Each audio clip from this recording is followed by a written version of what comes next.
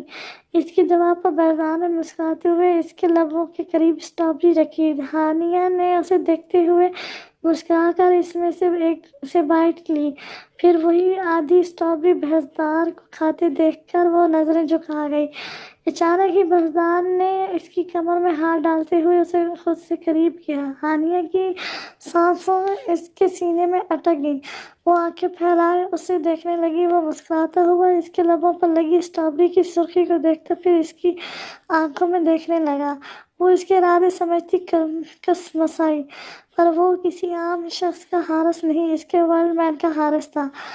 Dead کو بتا۔